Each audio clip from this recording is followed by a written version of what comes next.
भाऊ आज जिजाऊ जन्मोत्सव मोठ्या उत्साहात साजरा केला जाता का? आज राष्ट्रमाता राजमाता जिजाऊ माँसाहेबांचा 428वा जन्मदिवस लाखोच्या संख्येनं संपूर्ण देशभरातून जिजाऊ प्रेमी माननीय छत्रपती शिवाजी महाराज प्रेमी मंडळी या ठिकाणी मोठ्या उत्साहामध्ये येते।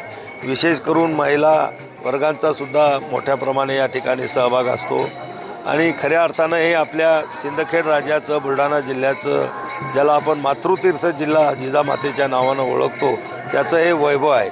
आज 12 जानेवारीला हा जन्मोत्सव साजरा करत असताना आपण पाहत असाल की प्रचंड उत्साह या ठिकाणी पुरुषांमध्ये, महिलांमध्ये, तरुणांमध्ये, तरुणीमध्ये ओसांडून वाहताना आपण या ठिकाणी पाहतो। निश्चित जिजामातेचं आज दर्शन घेतल्यानंतर एक नवी प्रेरणा लोक या ठिकाणाहून घेऊन जातात आणि आचरणात आणायचा प्रयत्न करतात।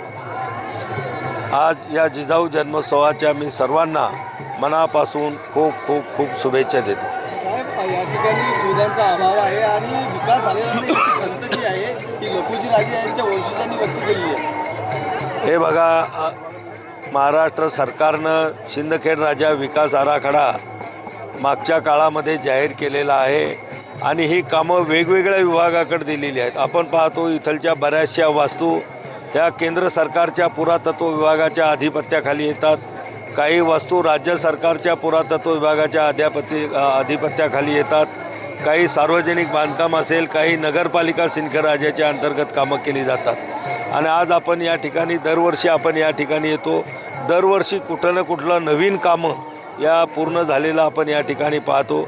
निश्चित या विकास आराखड्याला थोडा पूर्ण व्हायला उशीर लागत आहे। त्याचं कारण की पुरातत्व विभागाची जी कामं असतात ही अतिशय बारकाईनं त्या केल्या जातात।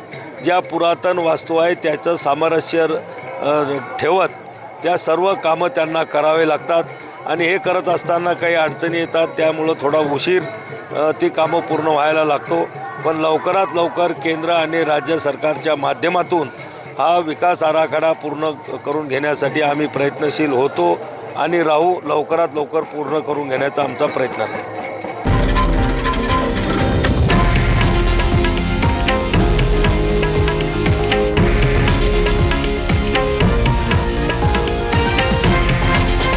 हे आहे देशातील नंबर 1 न्यूज नेटवर्क आणि आपण पाहत आहात TV9 मराठी, एकमेव।